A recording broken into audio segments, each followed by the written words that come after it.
So welcome to yet another episode of Sensible Secondhand Reviews, the series where we look at cars that you could buy for between £1,000 and £5,000 and talk about them in a sensible and straightforward manner.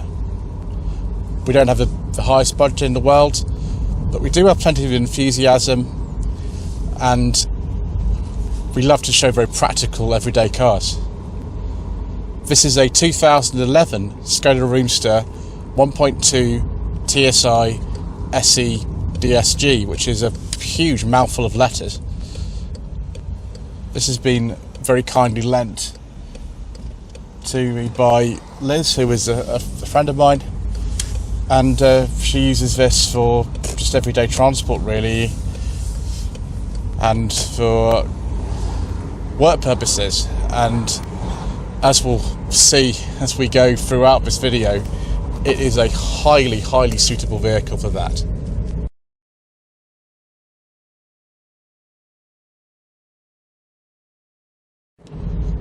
So the Skoda Roomster was introduced in 2006. It actually came out before the Mark II Fabia, although it's quite heavily based on that. Certainly a lot of the interior is very similar, and the front end underneath is very similar to that and, you know, various other Volkswagen Group cars of the time. The rear end is actually more similar to the Mark I Octavia, and, you know, that Mark IV Golf platform has been used in so many other different cars. It does get a bit crazy. There were various engines available at launch. One was a 1.2 with first 65 and then 70 horsepower. That engine is a little bit weak in a car like this. The other two options were a 1.4 with 85 horsepower, non-turbo 4-cylinder unit. Then there was a 1.6 with 105 horsepower, again a non-turbo unit. That was the only one available with automatic transmission. There were also some diesels, but we don't talk about those on this channel.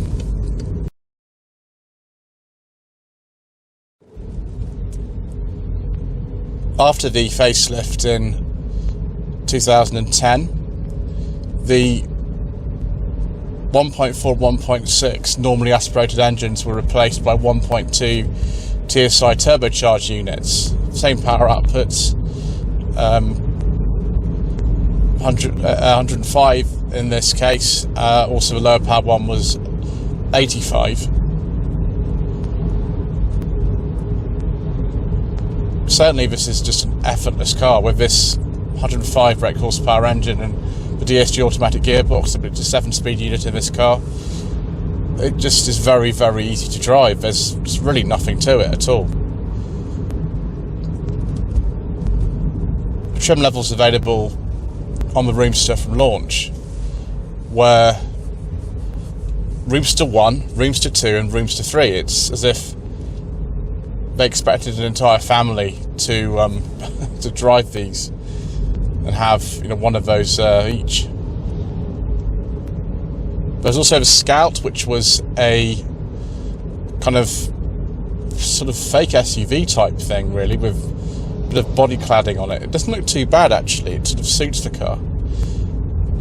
Once the car was facelifted in 2010, trim levels were revised to S, SE and SE Plus.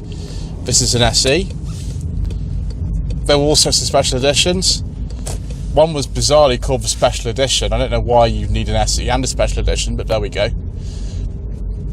There was also the Black Edition, a Limited Edition, and the green line, which was powered by the forbidden fuel, and you know my view on those.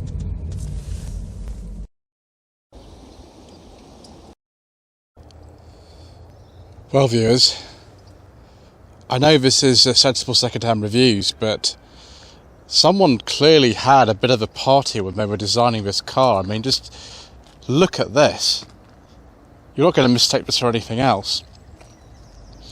Interestingly, this is the same colour as the Skoda Superb that we filmed last year on Sensible Secondhand Reviews, and the colour does suit the car, actually. I think it looks better in a lighter colour.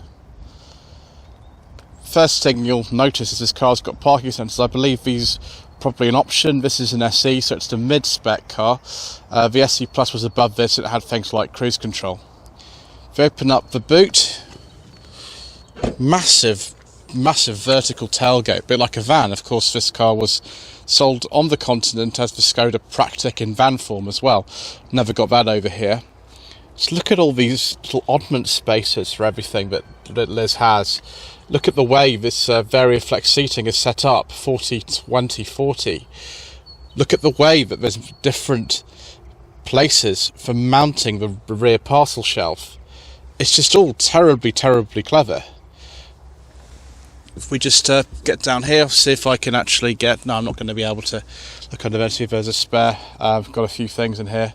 Obviously, this being someone's daily transport, there are quite a few personal items in the car, and there's a lot of mileage in this normally. Obviously, not in the last year or so, but generally, this car goes all over the place. I like the way actually this is sort of carpeted underneath. It does have a nice handle here that you can pull it down, because it is a very big tailgate on this car.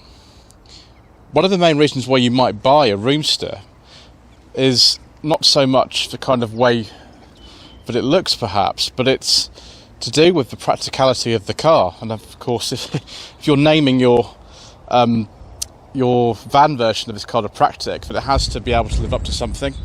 Hopefully the little dead cut I've got on the microphone is working today and it's not cutting in and out. But just look at this. Look at how easy it is.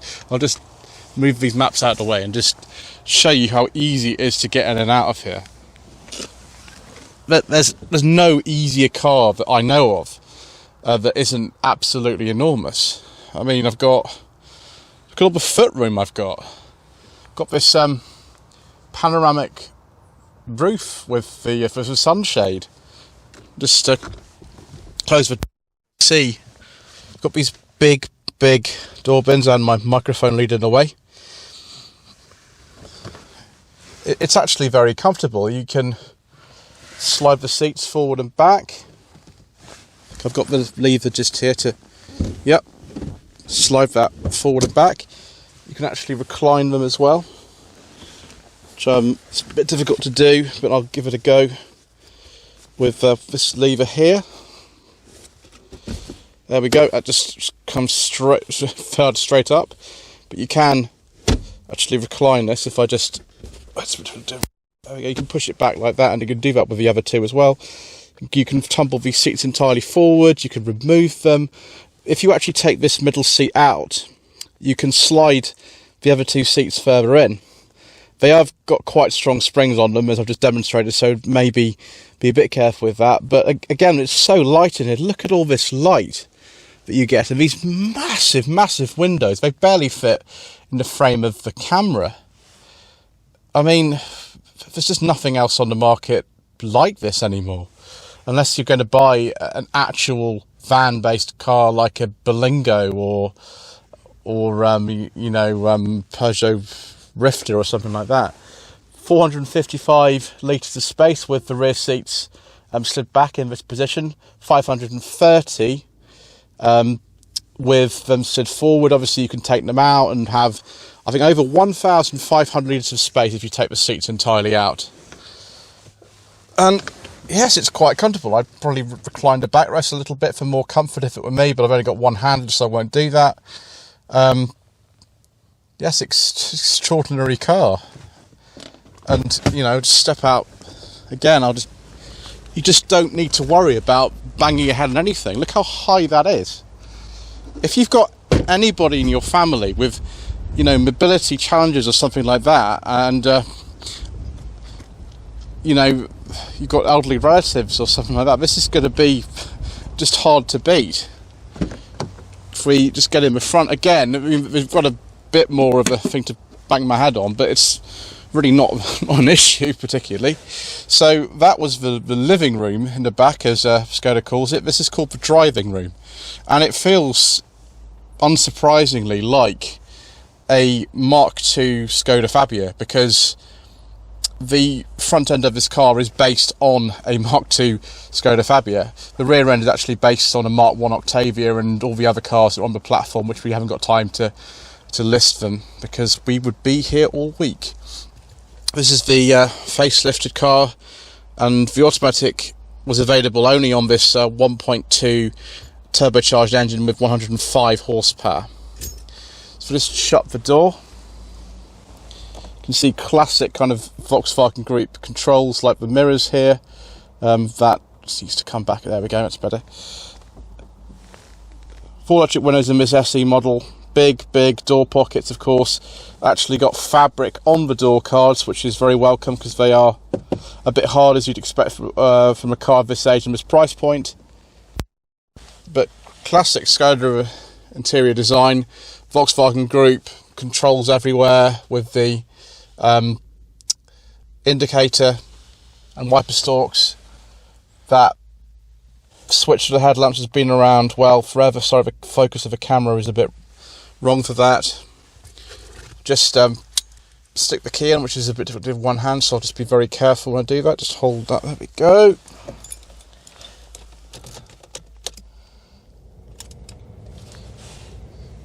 can see here, it's done just over 74,000 miles. One of the things this car does when you go for a drive, which I won't be able to show you because I'll be driving, is actually showing you what your speed is in kilometers per hour whilst you've got the speedometer. The only thing I don't like about this instrument panel is the fact that the water temperature gauge doesn't really exist. You only get two little lights, a bit like an MG3 in that respect, and there's several other cars. I don't know why it's like that, but there we go. And then we've got the radio here. Because we've got parking sensors on this car, also if I just very carefully start the car and put it into reverse, there we go. If I put it into reverse, you can see you get a little diagram of the car. I'm well away from anything I'm going to hit, but it's just nice to know that that's a feature. The Toledo that I used to have, Toledo Mark IV facelift, how it also was like that. Let's turn that off a second. Got air conditioning in this particular car. I would put my secret mission documents in there, but I don't think I'm quite going to fit them in there. Split level glove box, which is, again, really good. It does have a passenger airbag. There are 6 airbags in this car. Some earlier models didn't come with the ESP anti-skid control when the car was new, but after the 2010 facelift, and this is a 2011 car, so it does have ESP as standard. And there's the control for the sunshade on the roof. It is a manual control. The only thing this car is really missing, I would like a leather steering wheel, and I would like some cruise control. I think the SE Plus actually got those, but this is only an SE, so we don't have that. Seat position is pretty comfortable. Steering wheel adjusts for rake and reach, I believe. I've only got one hand, so I can't do that. Nice conventional handbrake. Lots of oven storage for CDs, and this car would have been ordered with a smoker's pack or something, because that's what it looks like, substitute for an ashtray. And there are my secret mission documents just there. And the door pockets are a bit thin, but you've got so many other places to throw your stuff, it doesn't really matter. Aux in for the stereo is just down there as well.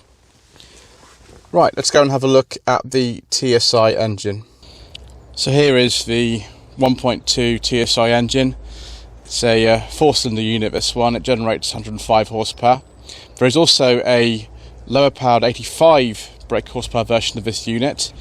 They were actually in production until quite recently, about 2018 I think they finished production, which would have been in the Skoda Rapid variants. I put the bonnet in securely because it is a little windy out here. Hopefully it's not coming through too much on my microphone. It's pretty straightforward to service one of these. The oil filter's right there, for example. I've heard different things about whether or not this engine has a cam belt in it, or if it's a chain cam engine. Some engines like this are actually both, so maybe you let me know in the comments below whether you consider this to be a chain cam or a cam belt engine. Before this there were a few other engines, as I've already mentioned, and yes, we do avoid talking about forbidden fuel on this channel.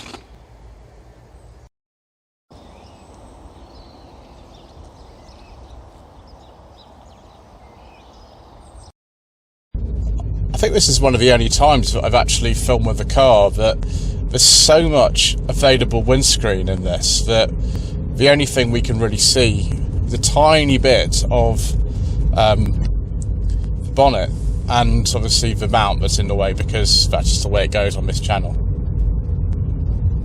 It's just a very, very relaxing, easy car to drive. The car doesn't actually lean that much. You'd expect it to lean quite a lot, like something like a Peugeot partner van or something would lean, and I have driven one of those, and it does lean a lot in the corners, whereas this just seems to be quite well planted. It just reminds me of a Mark II Fabia, which really isn't very surprising. We'll do a suspension test when we come up to this the speed bump here, see if it takes it.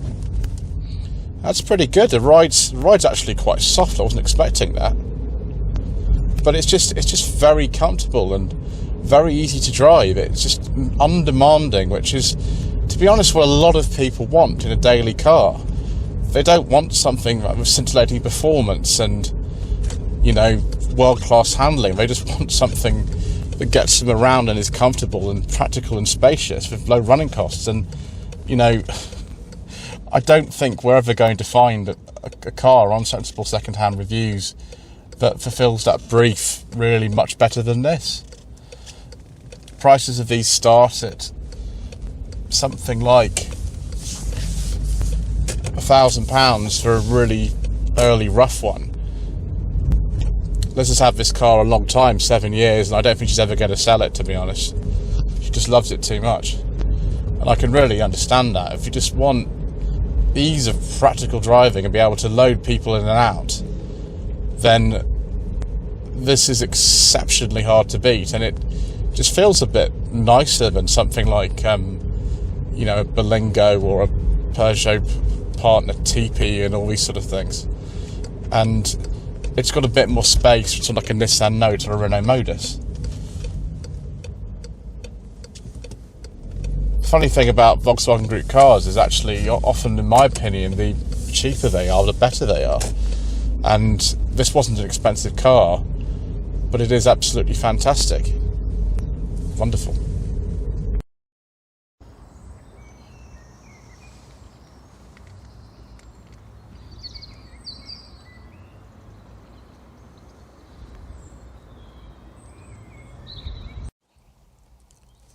So, viewers, should you consider a Skoda Roomster? Well, as I've said, it's going to be very hard for us ever to beat what is probably the most sensible car that was ever on the market in the last 15 years. It's very easy to get in and out of. The running costs are quite low. The amount of space is absolutely ridiculous. And from the experience that Liz has had over the last 7 years, the car's been extremely reliable. Obviously, you do have to watch the DSG transmission and whatever common issues that you know, these Volkswagen Group cars have, and that there are some. But yes, I quite like this. I'd probably go for a slightly higher trim level than this and have some lever on the steering wheel and some cruise control, but you know, for a lot of people this is really all they need. Anyway, thank you ever so much indeed once again for watching this episode of Sensible Secondhand Reviews. Please don't forget to subscribe to the channel if you haven't already done so, and click the notification bell to be informed of new videos. Please don't forget to also to like this video and to leave a comment below. The social media links are down below. And if you wish me to source a car for you, it doesn't have to be one of these, it could be really anything, then do get in touch via my website. Again, the link is in the description below.